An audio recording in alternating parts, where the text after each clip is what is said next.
Hello दोस्तों, story telling कहानियों के दौर में आपका फिर से स्वागत है। आगे की कहानी शुरू करने से पहले मैं आप सबसे माफ़ी चाहूँगी। 2-3 दिन से मैं कोई भी कहानी नहीं आपको सुना पाई। मैं एक इवेंट पे बिज़ी थी, मेरा एक फ़ैशन शो था। अगर आपको मेरी फ़ैशन शो की वीडियो देखनी है तो आप मुझे कमेंट में ज़रूर बताइएगा। मैं अपनी इंस्टाग्राम आईडी का लिंक डिस्क्रिप्शन बॉक्स में दे दूँगी, ताकि आप वहाँ से मेरी फ़ैशन शो की वीडियो देख सकें। चलिए आगे की स्टोरी शुरू करते हैं। उम्र के सम्मान का ज्ञान जितना पुरुषों में रहता है, उतना नारियों में नहीं रहता। पुरुषों में बहुत कुछ अलगाव रहता है, जैसे 10, 20, 30, 50, 60 की उम्र तक 31 साल का एक युवक 20 साल के युवक को नीची नजर से देखता है, पर औरतों में ऐसी बात नहीं होती। अपने विवाह के समय तक वह बड़ी बहन, माता, बुआ, दादी, भाभी की सेवा करती है और उनके बीच रहकर थोड़ा बहुत कुछ जो भी सीख लेती है, इसके बाद ही बिल्कुल प्रथम श्रेणी में आ जाती है। तब 16 साल से लेकर 56 साल तक की सभी महिलाएं हमजोली होती हैं। कहीं कहीं इस नियम में थोड़ा बहुत व्यक्तिक्रम भी देखा जाता है, परंतु अधिकतर ऐसा ही होता है। हरिबाला में ऐसी बात देखी गई। उस दिन दोपहर को पश्चिम की खिड़की खोलकर सरयू आकाश की ओर देखती हुई चुपचाप खड़ी हुई थी। हरिबाला एक थाली में मिठाई और एक जूही की मोटी सी माला लेकर हाजिर हुई। माला उसे पहनाकर बोली, आज से तुम मेरी सहेली हुई, क्यों सखी? सरयू को कुछ आश्चर्य हुआ, फिर भी थोड़ा हंसकर बोली, हाँ। हाँ नहीं, दीदी, सखी कहकर पुकारना होगा। यह चाहे आदर हो या अनादर, परंतु सरयू के जीवन में इसके पहले कभी कुछ ऐसा नहीं हुआ था। इसी से इस अचानक हुए आत्मीयता को वह समझ नहीं सकी। क्षण भर में ही एक बड़ी बहन की उम्र की एक स्त्री के गले में हाथ डालकर सखी कहते हुए उसे शर्म लगती थी, परंतु हरिबाला थी जो उसे छोड़ती ही नहीं थी। इसमें नवीनता हो या अस्वाभाविकता, परंतु हरिबाला ने कोई विचार नहीं किया। इसी से सरयू के मुंह से एक प्रिय संबोधन में विलंब देखकर कुछ गंभीर और उदास होकर उसने कहा, तब मेरी माला लौटा दो, मैं कहीं और जाऊं। सरयू उदास हुई, परंतु अप्रतिभ नहीं हुई। कुछ हंसकर मधुर स्वर में बोली, सहेली खोजने? ननद को चुप रहकर बोली, वाह, खूब कहा। लोगों का कहना तो यह है कि बहू को बोलना ही नहीं आता। सरयू हंसने लगी। ननद ने कहा, तो सुनो, इस गांव में तुम्हारा एक भी साथी नहीं है। बड़े आदमी का घर होने के कारण और तुम्हारी मामी के बातचीत करने के गुण के कारण तुम्हारे यहाँ कोई नहीं आता, यह मैं जानती हूँ। मैं तो आऊंगी ही, किंतु बिना किसी संबंध के काम नहीं चलता। इसी से आज सखी बना लिया। बुढ़ी हो गई हूँ, परंतु राम नाम की माला लेकर बैठने पर भी दिन नहीं काट पाती। मैं तो रोज आऊंगी। सरयू ने कहा, रोज आइएगा ना? हरिबाला गरज उठी, क्या कहा? आप आइएगा नहीं? कहो सखी, तू रोज आना। सरयू हंस पड़ी, रक्षा करो ननद जी, गले में चूरी मारने पर भी ऐसा नहीं कह पाऊंगी। ननद हंस पड़ी, बोली, अगर ऐसी बात है तो मत कहो, किंतु तुम्हें तुम तो कहना ही होगा। बोलो सखी, तुम रोज आना। सरयू सिर झुकाए हंसते हुए लजाते हुए बोली, सखी, तुम रोज आया करो। हरिबाला की जैसे कोई आशंका ही मिट गई हो। उसने कहा, आऊंगी। दूसरे दिन से हरिबाला रोज ही आती। सैकड़ों कामों के रहने पर भी एक बार हाजिरी जरूर दी जाती। धीरे धीरे ये संबंध घनिष्ठ हो आया। बाद में सरयू भी भूल गई कि हरिबाला उसकी हम उम्र नहीं है, बल्कि ऐसी दोस्ती सब में नहीं होती। कह नहीं सकती कि यह दोस्ती हर काली को कैसी लगती थी, परंतु चंद्रनाथ को तो अच्छी लगती थी। इस विषय में पत्नी के साथ उसकी अक्सर ही बातचीत होती। दीदी की इस सहायता से उसे खुशी होती। एक वजह और थी, चंद्रनाथ स्त्री को बहुत प्यार करता था। संपूर्ण हृदय से प्यार न करने पर भी स्नेह की कमी नहीं थी। वह सोचता था कि सबकी किस्मत में एक तरह की पत्नी नहीं होती। किसी की स्त्री नौकरानी होती है, किसी की दोस्त होती है और किसी की मालिक। उसकी किस्मत में अगर एक पुण्यवती, पवित्र, साध्वी और स्नेहमयी दासी मिली है तो उसे दुखी होने की कोई जरूरत नहीं। और सबसे बढ़कर एक बात हमेशा उसे याद रहती, और वह थी सरयू के विगत जीवन की कहानी। उसका बचपन बहुत दुख में बीता है। दुखिया की बेटी होने के कारण वह या तो जीवन भर दुख झेलती या किसी अभागे दुष्चरित्र के हाथ पड़कर जिंदगी भर आंसू बहाती, या दासी का काम करके सैकड़ों तकलीफें भोगती। इसके अलावा खूबसूरत होने के कारण नर्क के मार्ग में भी जा सकती थी। यह सब हुआ होता। यह सब बातें मन में आते ही चंद्रनाथ अत्यंत करुणा से सरयू का लज्जित मुंह ऊपर उठाकर पूछता, अच्छा सरयू, अगर मैं तुम्हें ना देखता, शादी ना करता, तो क्या तब तक तुम किसके पास रहती? सरयू जवाब नहीं देती, डरकर पति की छाती के पास सरक आती। चंद्रनाथ स्नेहपूर्वक उसके माथे पर हाथ रख देता, जैसे साहस देकर मन ही मन कहता, डर क्या है? सरयू और नजदीक आ जाती। इन सब बातों से सचमुच उसे बहुत डर लगता। चंद्रनाथ यह समझते ही उसे अपनी छाती में खींच लेता और कहता, डरो मत। तुम्हारा जन्म दुखिया के घर कैसे हुआ नहीं जानता, किंतु मेरे जन्म जन्मांतर की पवित्रता स्त्री तुम ही हो। संसार में तुम जहां कहीं भी रहती, मुझे जाना ही होता। तुम्हारे अज्ञात आकर्षण से ही मैं काशी गया था सरयू। उस समय उसके हृदय के भीतर से जिस भाव का स्रोत बह आता, उसकी तुलना में सरयू का समस्त स्नेह, प्रेम, यत और भक्ति शायद एक साथ भी नहीं टिक पाता। किंतु चंद्रनाथ के अंतरतम में उस दुखी लड़की से शादी करके जो गर्व, तृप्ति चुपचाप प्रवेश कर गई, लाख कोशिश करने पर भी उसका उच्छेद वह नहीं कर पाता। हृदय के किसी अज्ञात अंधकार भरे कोने में आज भी वह भावना है। इसी से जिस क्षण वह सिर उठा लेती है, उसी क्षण चंद्रनाथ सरयू को अपनी छाती में खींच लेता है और बार बार कहने लगता है, मुझे बड़ा आश्चर्य होता है कि अब भी तुम मुझे नहीं पहचान पाई। मैंने तो काशी में तुम्हें देखते ही पहचान लिया था कि तुम मेरी हो। युग युग से, जन्म जन्मांतर से तुम मेरी हो। पता नहीं कैसे हम अलग हो गए थे और अब मिल गए हैं। सरयू उसकी छाती में मुंह छिपाकर मधुर स्वर में कहती, क्या कहते हो, पहचान नहीं पाई? मारे उत्साह के चंद्रनाथ सरयू के लज्जित मुंह को अपने मुंह के पास खींचकर कहता, पहचान पाई तो इतना डरती क्यों हो? मैं कोई दुर्व्यवहार करता हूँ? मैं तो तुम्हें अपने से अधिक प्यार करता हूँ सरयू। सरयू फिर पति की छाती में मुंह छिपा लेती। चंद्रनाथ फिर पूछता, बतलाओ क्यों डरती हो सरयू? सरयू फिर जवाब नहीं दे पाती। पति का स्पर्श कर झूठी बात वह कैसे मुंह पर लाएगी? कैसे कहेगी कि नहीं डरती? वह सचमुच उससे डरती है। यह कितना बड़ा सच है, कितना बड़ा डर है, इसे उसके अलावा और कोई नहीं जानता। क्या कह गया मैं? हरिबाला के आगमन से चंद्रनाथ को खुशी होती। सरयू को एक सखी मिल गई है। दोनों को अपने मन की बातें कहने के लिए आदमी मिल गया है। यही चंद्रनाथ के आनंद की वजह थी। एक दिन सरयू सारे दोपहर हरिबाला की प्रतीक्षा करती रही। आकाश में बादल घिरे थे, टप टप बारिश भी हो रही थी। हरिबाला नहीं आई। सरयू ने सोचा शायद बारिश की वजह से नहीं आई। मिनट मिनट करके सारा दिन गुजर गया। हरकाली भी घर में नहीं है। सरयू ने तब साहस करके धीरे धीरे पति के पढ़ने के कमरे में प्रवेश किया। बिना किसी खास मकसद के इस कमरे में कोई नहीं आता। सरयू भी नहीं आती। चंद्रनाथ ने किताब पर से मुंह उठाकर कहा, आज शायद तुम्हारी सखी नहीं आई। नहीं, शायद इसी वजह से मेरी याद आई ना? सरयू कुछ हंसी।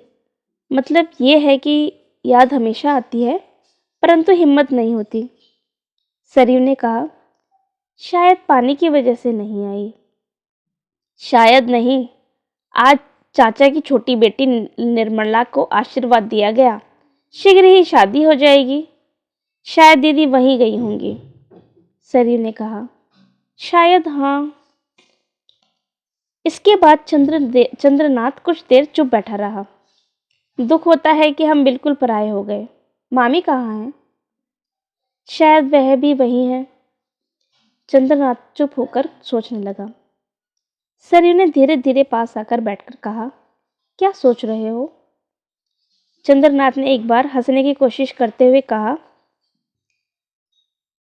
सरयू का हाथ अपने हाथ में खींचकर। कोई खास बात नहीं सरयू।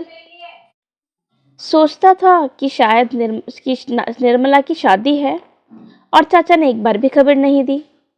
केवल मामी को ही बुला ले गए, मानो हम दोनों पराए हैं। उसकी आवाज में कुछ कातरता थी। सरयू ने उसे लक्ष्य करके कहा, अपने पैरों में मुझे जगह देकर ही पराए हो गए हो, नहीं तो अब तक मेल हो गया होता। चंद्रनाथ ने हंसकर कहा, मेल होने का कोई काम नहीं। तुम्हारे ना रहने पर चाचा के साथ मेल करके मैं कोई सुखी नहीं होता। मैं अच्छी तरह हूं। शादी करते वक्त अगर मैं चाचा की राय लेता तो शायद तुम्हें कभी नहीं पाता। कोई बाधा अवश्य आ जाती। जाति खानदान के बहाने जैसे भी होता यह शादी टूट जाती। भीतर ही भीतर सरयू सिहर गई। शाम हो गई थी और घर में अंधेरा छा गया। इसी से उसका चेहरा दिखाई नहीं दे सका, किंतु जो हाथ चंद्रनाथ के हाथ में था उसी से सिहर जाने के कारण सरयू के मन की संपूर्ण बातें चंद्रनाथ के सामने प्रकट हो गईं। चंद्रनाथ ने हंसकर कहा, अब मैं समझ गया कि उसकी राय ना लेकर अच्छा किया या बुरा। सरयू ने कुछ चुप रहकर कहा, कौन जाने मेरे जैसी सैकड़ों हजारों दासियां कि तुम्हें कोई कमी थोड़ी है। चंद्रनाथ ने सरयू के कोमल हाथों को स्नेह से कुछ दब कहा, पता नहीं, मेरी एक ही दासी है और उसी की कमी की बात सोच सकता हूँ।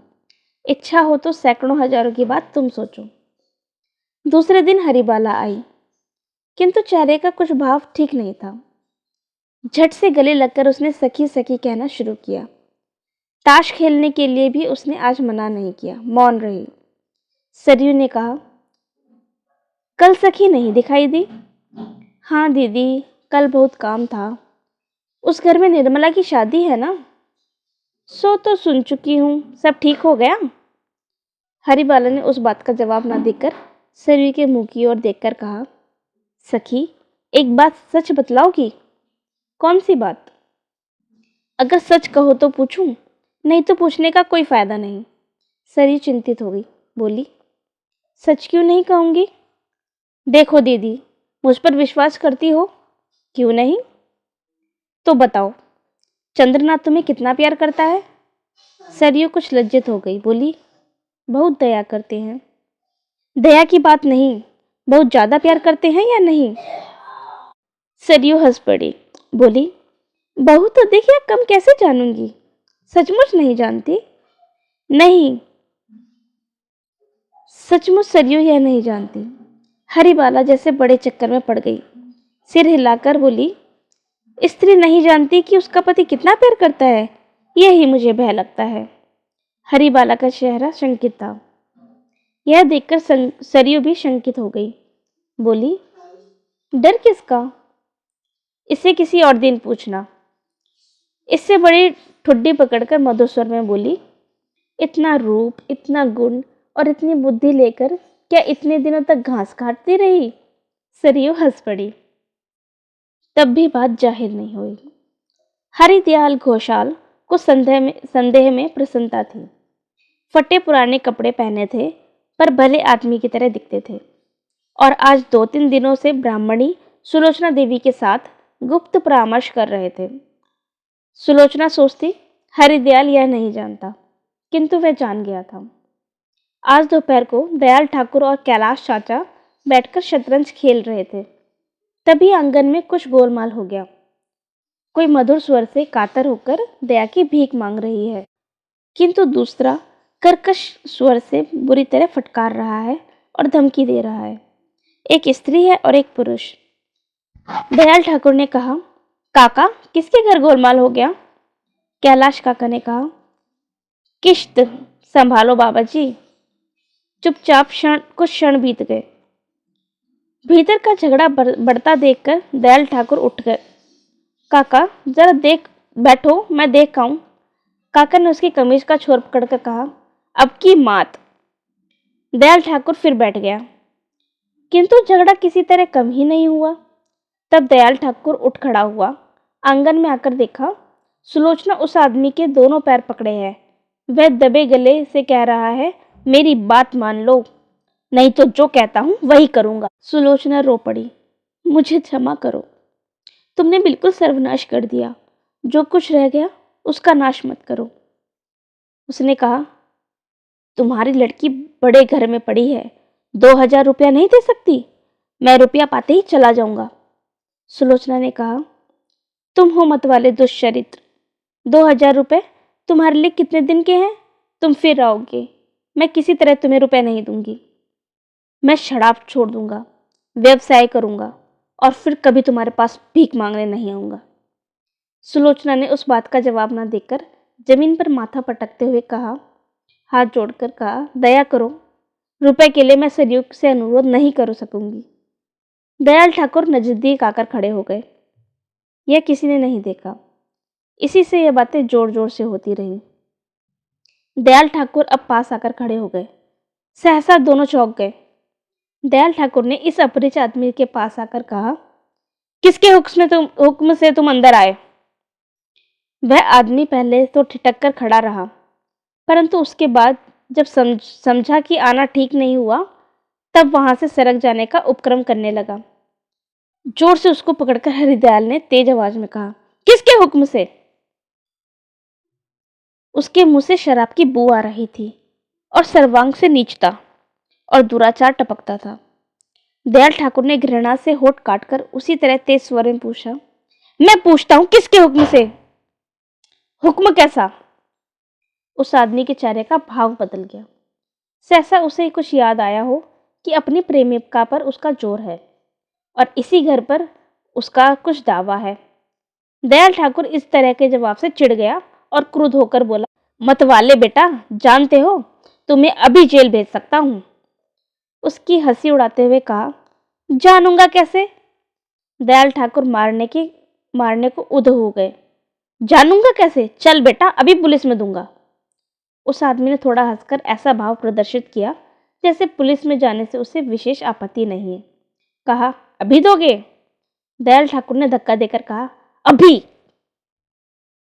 उस आदमी ने धक्का संभालकर स्थित होकर गंभीर भाव से कहा, ठाकुर, एक बारगी इतनी ताकत मत दिखाओ, पुलिस में या थाने में अविलंब दे दो, मैं काशी छोड़ा जा सकता हूं, जानते हो? दयाल ठाकुर पागल की तरह चिल्ला पड़े, बेटा पाजी, आज 40 साल से काशी में रह रहा हूं और अब तुम काशी छुड़वा दोगे? उसने सोचा कि यह आदमी उन्हें गुंडों का भय दिला रहा। दूसरों को इससे डर होता, परंतु बहुत दिनों से काशीवास करने वाले दयाल ठाकुर को भय नहीं था। बोले, बेटा मुझसे गुंडागिरी करोगे?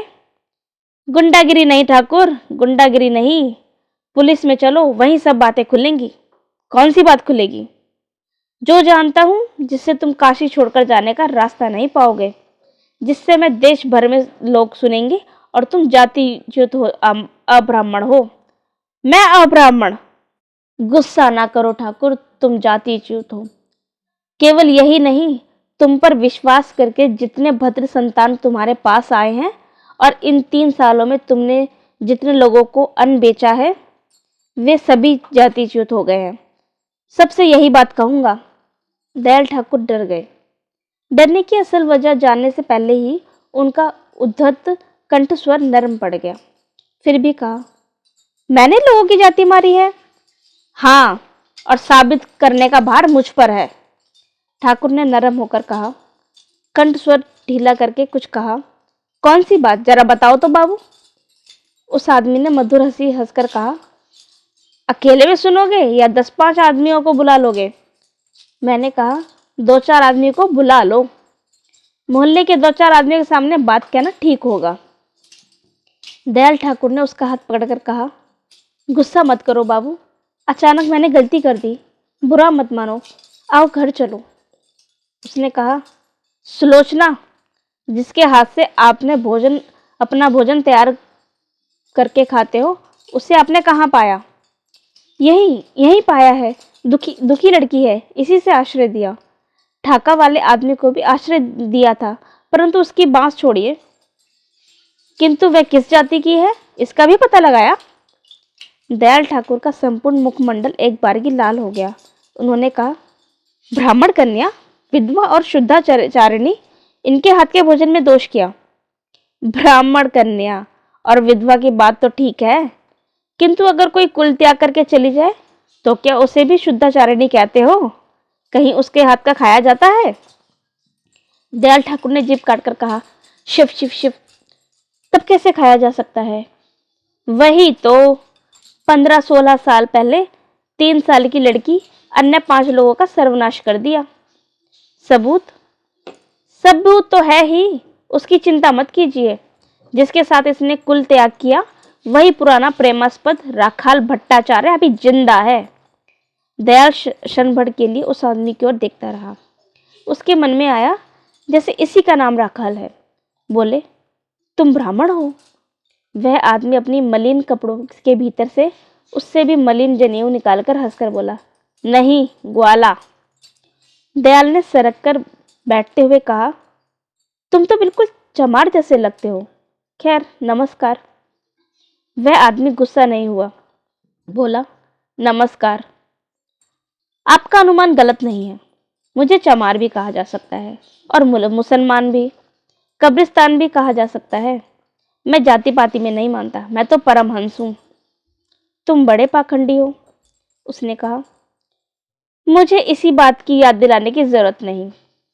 यह मैं नहीं समझता, क्योंकि इसके पहले भी बहुतों ने बड़े अनुग्रह से ऐसा कहा। मैं क्या था, क्या हो गया, अब यह भी समझता हूं, किंतु मैं ही राखाल दास हूं। ज्यादा क्रोध के कारण दयाल का चेहरा रक्त वर्ण हो गया।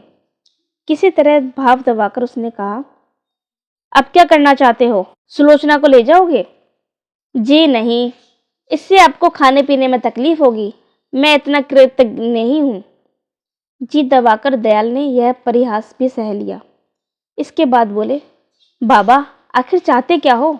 फिर क्यों आए? रुपया चाहता हूं। अत्यंत अर्थाभाव के कारण ही आना पड़ा। केवल 2000 मिल जाने पर चुपचाप चला जाऊंगा, यही कहने आया हूं। इतना रुपया तुम्हें कौन देगा? वह जिसे गरज होगी। आप देंगे? सुलोचना का दामाद देगा, वह बड़ा आदमी है। दयाल उसका घमंड देखकर मन ही मन भयभीत हो गए, किंतु वे अत्यंत धूर्त और चालाक है यह भी समझ गए। बोले, बाबू, मैं तो गरीब आदमी हूं, इतना रुपया कभी आंख से भी नहीं देखा। तुम सुलोचना के जमाई दे सकते हैं, यही तय रहा, किंतु वह नहीं देगा। उससे पहचानना नहीं तुमने, डर दिखलाकर उससे 2000 रुपये लेने की बात तो दूर रही, 2 पैसा भी नहीं पाया जा सकता। तुम बुद्धिमान हो, यह तो जान गया, परंतु वह भी बुद्धिमान है। और कोई उपाय करो, यहां दाल नहीं गलने की। दयाल के मुख की और कुछ देर स्थिर भाव से देखते रहने के बाद राखाल हंस पड़ा। बोला, इसकी फिक्र तो मुझे रही, देखा जाएगा कोशिश करने पर। दयाल ने तुरंत ही रोककर कहा, रुको बाबा, देखो, मुंह से कोई भद्दी बात मत निकालो। राखाल ने व्यंग्य से कहा, जो आज्ञा, परंतु अब बैठा नहीं जाता। मैंने कहा, उसका पता क्या है? दयाल बोले, सुलोचना से पूछो ना बाबू। राखाल ने कहा, वह नहीं बताएगी, परंतु आप तो बतला ही दोगे। यदि ना बतलाऊं? राखाल ने शांत भाव से कहा, निश्चय ही बतलाएंगे, और ना बतलाने पर क्या करूंगा यह तो पहले ही बतला दिया। दयाल का मुंह सूख गया। उसने कहा, मैंने तुम्हारा कुछ भी तो नहीं बिगाड़ा बाबू। राखाल बोला, नहीं, कुछ नहीं बिगाड़ा, इसी से तो अब कुछ करने को कहता हूं। नाम धाम सुनकर जमाई बाबू को भी आशीर्वाद देता जाऊंगा, और लड़की को भी एक बार देखता जाऊं, बहुत दिनों से देखा नहीं। स्वभावतः दयाल ठाकुर डर गए, किंतु मुंह पर साहस दिखलाकर बोले, मैं तुम्हारी मदद नहीं करूंगा, तुम्हारी जो इच्छा हो करो। अनजान में जो पाप कर दिया उसके लिए ना तो मैं प्रायश्चित करूंगा, मुझे डर किस बात का? डर कुछ भी नहीं। तब आज तो पंडों के मोहल्ले में यह बात खुलेगी। इसके बाद जैसा भी होगा पता लगाकर सुलोचना के दामाद के पास जाऊंगा और वहां भी यह बात खोल दूंगा। नमस्कार ठाकुर, मैं चला। यह देखकर कि सचमुच ही वह चला जा रहा है, दयाल ने उसका हाथ पकड़कर फिर बैठाया और मधुर स्वर में कहा, बाबू, तुम थोड़े में ही कुछ देने लायक आदमी नहीं हो, यह समझता हूँ। गुस्सा मत करो, मेरी बात सुनो। इसी बीच तुम यह बात लेकर उपद्रव मत मचाओ। हफ्ते भर बाद आओ, तो जो कुछ हो सकेगा करूँगा। याद रखना, उस दिन इस तरह टालने पर काम नहीं चलेगा। दयाल ने तेज नज़र से उसके मुंह की ओर देखकर कहा, बाबू, तुम क्या सचमुच ही ब्राह्मण के लड़के हो? जी। दयाल ने लंबी सांस छोड़कर कहा, आश्चर्य। अच्छा, हफ्ते भर बाद ही आऊंगा। इस बीच फिर उपद्रव मत करना, समझे? जी। कहकर राखाल ने दो एक कदम जाकर ही लौट खड़े होकर कहा, अच्छी बात है, केवल 2 ही रुपया दे दो। अरे मैया, मनी बैग कहाँ खो दिया? कहकर दांत निकालकर हंसने लगा। दयाल मारे गुस्से के उसकी ओर देख नहीं सके। चुपचाप 2 रुपए निकालकर उसके हाथ में रख दिए और वह उन्हें पॉकेट में गोच कर चला गया। वह चला गया, परंतु दयाल वहीं स्तब्ध खड़े रह गए। उनका सर्वांग जैसे हजारों बिच्छुओं के दर्शन से जलता जा रहा था। दोस्तों, आगे की कहानी हम अगली वीडियो में सुनेंगे। आज के लिए इतना ही। Thank you. अगर आपको कहानी अच्छी लगे तो लाइक, शेयर एंड कमेंट में ज़रूर बताइएगा और हमारे चैनल को सब्सक्राइब जरूर करें। Thank you for watching.